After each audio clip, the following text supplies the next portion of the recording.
Jadi sebelumnya Charlie hanya bisa bergabung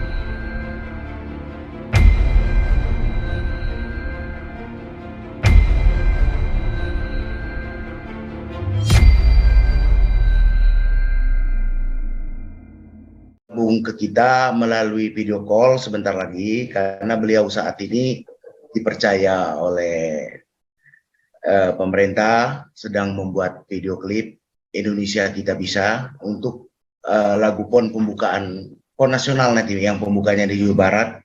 Sekarang beliau lagi syuting di Yogyakarta. Nah, semalam beliau ngebel saya minta diluruskan dan diklarifikasi terkait permasalahan yang berkembang, seolah-olah ada anggapan bahwa klien saya Charlie Van Houten mempunyai profesi mengurus permasalahan kasus hukum. Jadi begini, awalnya ini jadi permasalahan yang meruncing pada saat saudara Dadan menjadi saksi di sidang tipikor di Pengadilan Negeri Jawa Barat, di Pengadilan Tipikor Kota Bandung.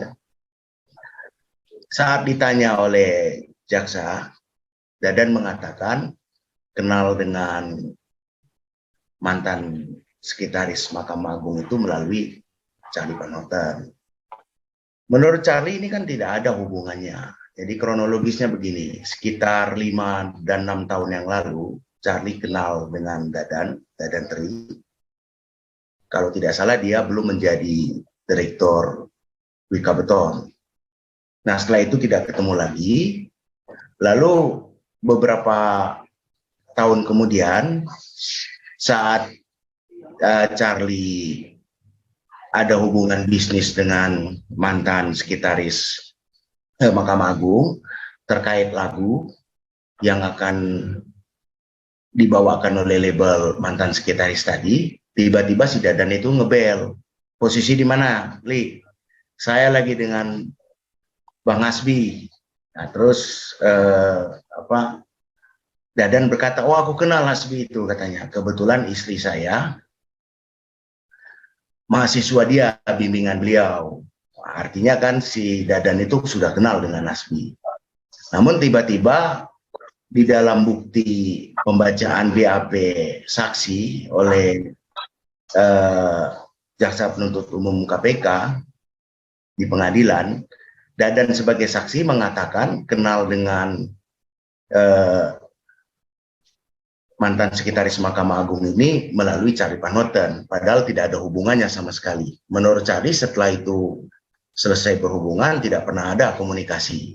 Dan pada saat itu juga sekretaris Pak Hasbi ini belum menjadi sekretaris Mahkamah Agung. Kita coba dulu bel Charlie ya. Untuk lebih jelasnya kita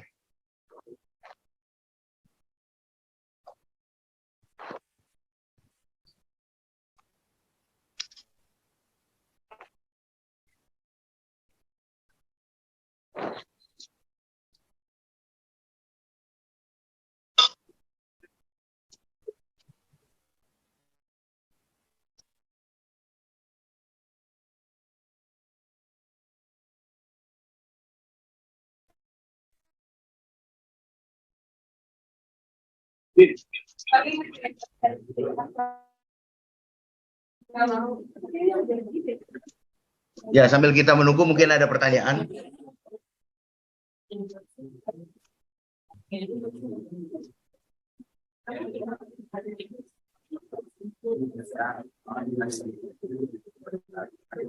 Jadi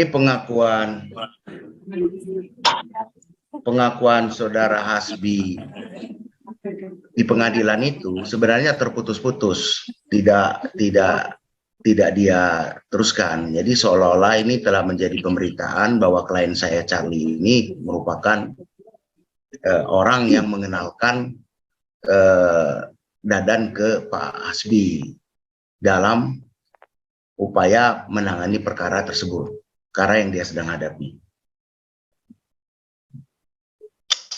Ya, ada pertanyaan dulu? Bisa didengar ya?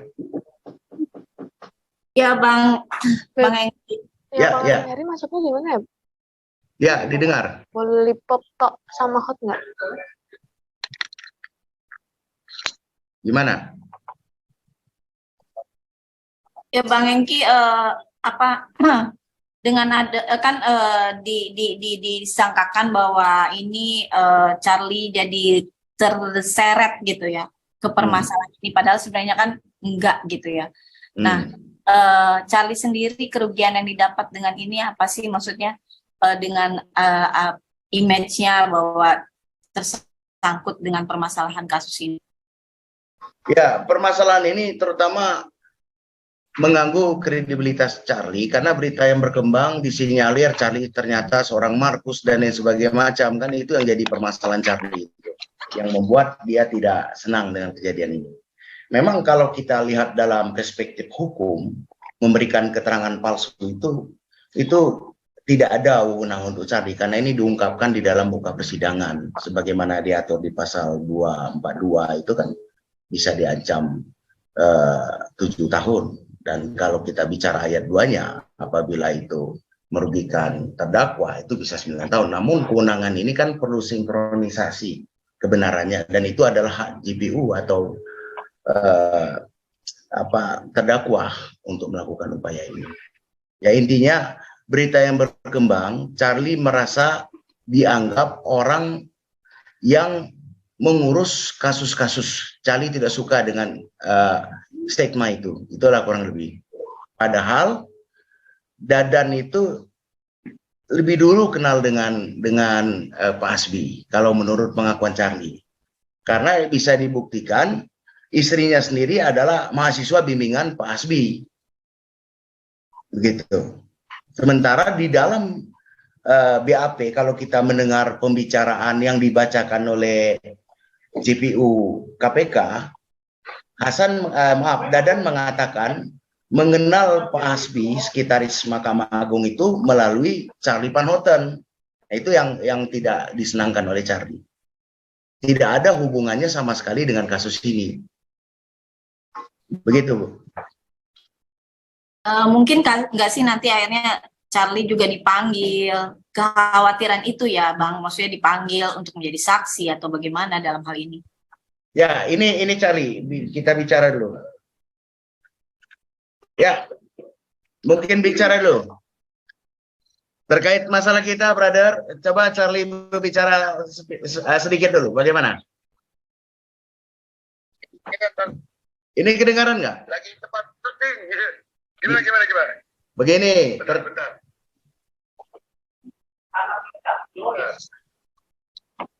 Oh, lagi tempat syuting. Oh ya, jadi loh. Coba ceritakan sedikit kronologis kenal Dadang sama Pak Hasbi. Itu musik itu. Ya, musiknya di mana-mana ini. Copyright tuh. Kedengaran suara Charlie? Kedengaran ya suaraku? Kedengaran? Kedengaran, Bang. Oke, silakan Charlie, bicara langsung.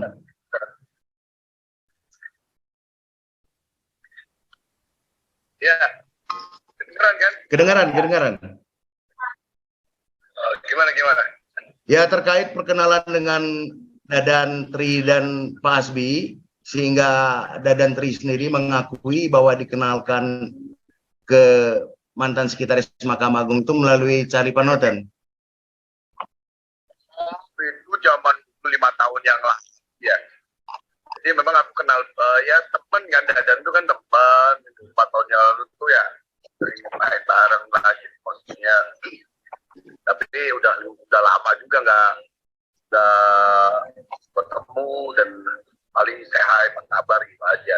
Waktu itu tuh dulu ingat aku dan ya aku kan kenal banget ya dari ini ya karena memang kepentingan ini aja label aku gitu kan dulu 5 tahun yang lalu. Beliau masih belum jadi sekma ya. Jadi pas nongkrong gitu biasa lah. Jadi tidak ada kenalkan khusus ya. Jadi lebih ke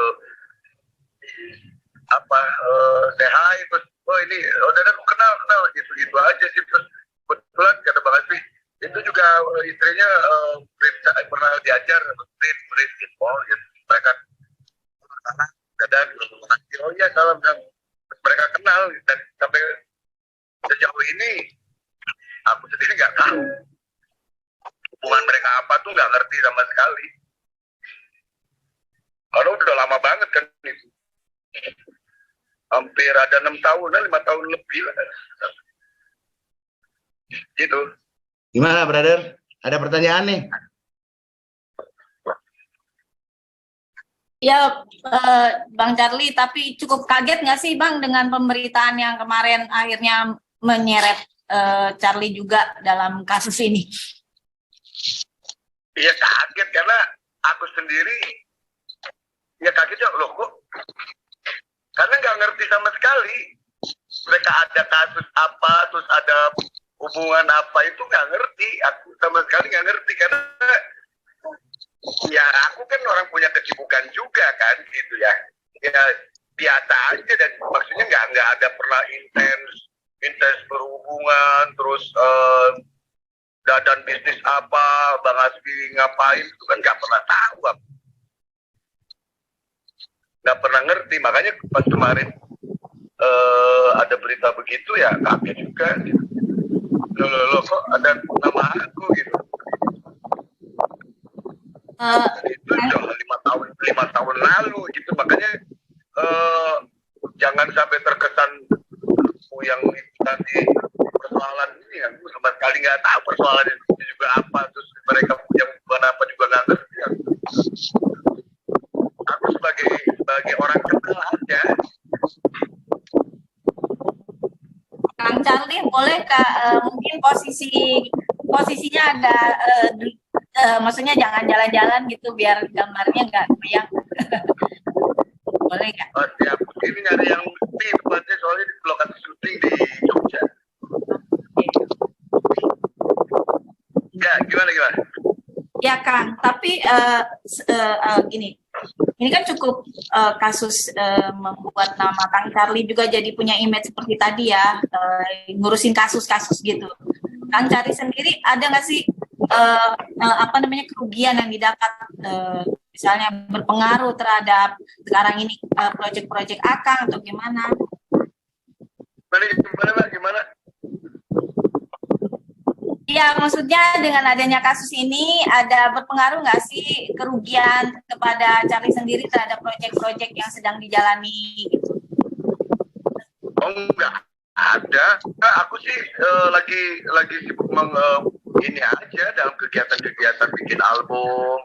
Ya kebetulan memang lagi garap untuk PON ya, lagu untuk PON segala macam itu aja sih. Cuma kemarin ada nama itu, padahal aku nggak sama sekali tahu mereka punya persoalan apa, nggak pernah ngerti aku. Gitu. Paling aku juga beberapa bulan yang lalu sehat, apa kabar? Ada dan gitu kan, gitu aja. Terus udah lama juga sama Bang Hasbi itu juga nggak pernah kontekan gitu. Dan perkenalannya itu 5 tahun yang mereka itu udah kenal, kebetulan juga istrinya yang lebih kenal gitu. Tapi waktu juga, maksudnya enggak sama sekali nggak ngerti apa-apa. Tapi waktu maksudnya tapi waktu say hello Bang Hasbi Charlie dengan Dadan itu sudah lama atau baru-baru aja tuh waktu kalian bertemu bertiga? 5 tahun yang lalu. Oh, 5 Sudah jelas di 5 tahun yang lalu. Iya. Oke. Nah, Kang, tapi ini kan namakan maksudnya masuk dalam salah satu ini di JPU gitu ya, dituliskan kenal dari. Kalau seandainya nanti Charlie sendiri dipanggil misalnya sebagai saksi untuk menjelaskan dengan seperti apa, bagaimana menghadapi itu? Ya ngejelasin apa adanya aja itu. Itu apa adanya seperti itu. Aku juga nggak ngerti kasusnya, ada persoalannya sekarang ini apa, mereka punya hubungan apa, aku nggak ngerti, sama sekali nggak tahu. Ya aku sih ngejelasin sebatas apa yang aku tahu aja. Gitu. Yang aku tahu ya 5 tahun yang lalu. dan biasa aja hubungan sewajarnya pertemanan gitu. Mereka punya Kalau hubungan apa? link apa drive-nya itu pakai punya kita apa di flash? Prinsip enggak apa. Nanti berarti suruh tinggal upload aja kan ya? Biasanya video langsung diupload di ini kan folder sama ini. Guys, sorry ya kalau bisa di mute dulu. Mungkin teman-teman lain ada yang mau nanya? Silakan.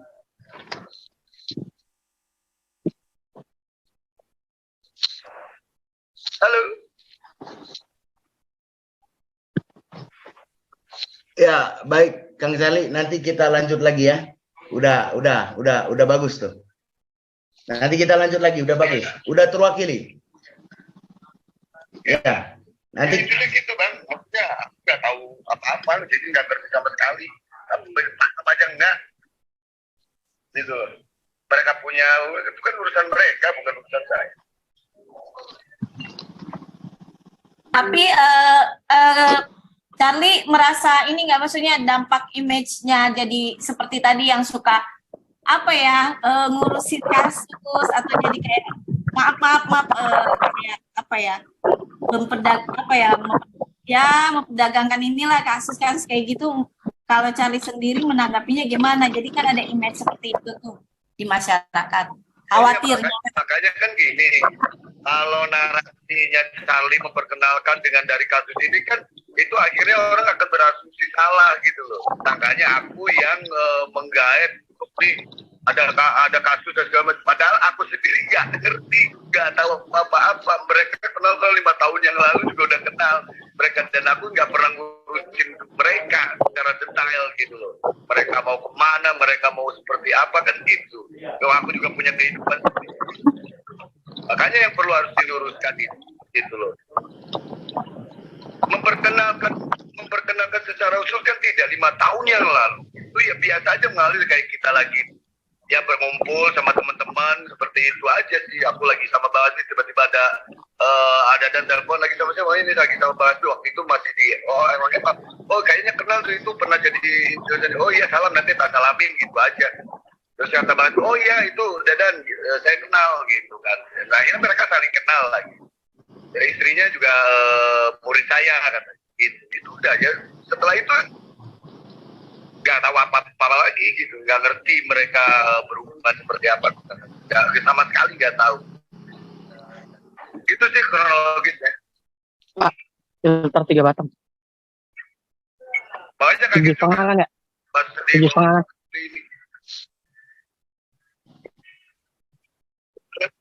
ya didengar. Iya, oke. Ya. Cukup ya. Udah cukup. Oke. Paham ya maksudnya? Ya udah paham, udah. Oke. Jadi jangan sampai ini salah-salah nih narasi dan segala macamnya gitu loh. Jadi orang beranggapan kemana-mana gitu. Padahal aku sendiri nggak tahu apa-apa. Mereka punya kehidupan sendiri. Aku harus nyetenin mereka punya apa, punya persoalan apa, dan aku nggak ngerti juga mereka ada hubungan apa, kan nggak ngerti.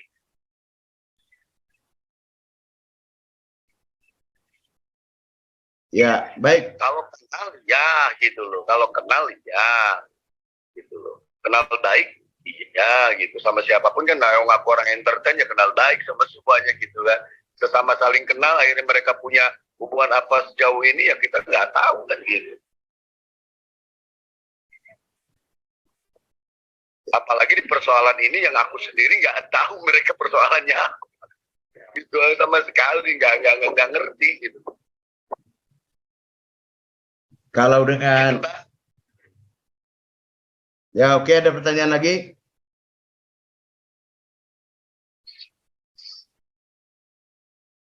Ya udah brother, udah cukup ya. Terima kasih. Ya itu dijelaskan aja Bang. Siap. Jangan sampai terpelintir yang akhirnya membuat asumsi yang nggak jelas dan merugikan gitu loh. Siap.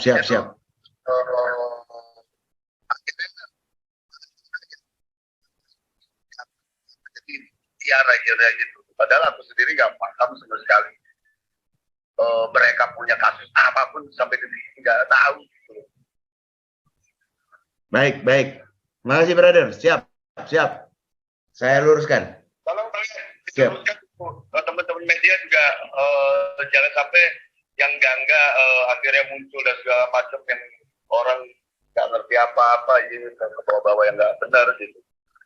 Kalau kenal baik, ya saya orang entertain, saya orang ya namanya orang berteman, bersahabat, ya biasa aja seperti itu. Tapi dalam kasus ini juga aku sama sekali tidak paham. Mereka punya kasus apa, mereka punya persoalan apa, itu nggak ngerti sama sekali. Oke, brother, siap. Oke ya, makasih ya. Ya, nanti sesi kedua ya. Ya, oke. Baik, sahabat, udah cukup jelas mungkin dari Charlie. Saya juga mohon maaf tidak bisa ketemu langsung karena yang satu di Jogja, satu di Bandung. Mungkin cara yang terbaik melalui Zoom ini. Kalau ada kekurangan, saya mohon maaf. Mungkin sebelum kita tutup ada sisi pertanyaan. Halo, suara saya bisa didengar? Jadi dengar suara. Iya, Baik, Bang. Salmi. Bagaimana? Sudah tidak ada pertanyaan lagi? Kita akhiri aja. Ya, intinya Charlie tidak mau punya stigma di sebagian publik bahwa seolah-olah bagian dari Markus dalam tanda kutip ya artinya. Padahal beliau ini adalah seniman yang banyak berhubungan dengan siapapun. Dan mungkin saya luruskan sedikit, perkenalan Charlie Van Houten dengan Hasbi, mantan sekretaris Mahkamah Agung, beliau sendiri yang datang ke Charlie. Saat itu ada proyek pembuatan lagu untuk keperluan labelnya beliau ya, bukan label Charlie. Dan setelah itu putus hubungan, jarang berkomunikasi. Mungkin begitu saja dari saya. Kalau tidak ada pertanyaan, kita akhiri. Halo? Halo?